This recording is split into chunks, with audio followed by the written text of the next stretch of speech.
मेरा सवाल था हज़रत सल्लल्लाहु अलैहि वसल्लम अपने ज़माने में दरूशी पढ़ते थे। अपने ज़माने में दरूशी पढ़ते थे?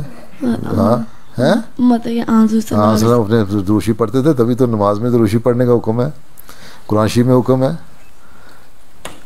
कि अल्लाह ताला और उसके फरिश्ते दरूशी पढ़ते हैं और तुम मुसलमानों तुम भी दरूशी पढ़ा तो मोहम्मद सल्लल्लाहु अलैहि वसल्लम दरूद भेजो।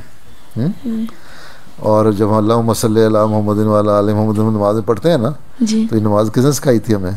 आसलम ने फरमाई थी, तो वो भी पढ़ते थे। और उसका मतलब यही था कि आसलम का मुकाम, उनकी अपनी दुआ थी अपने लिए ही कि मुकाम होता रहे।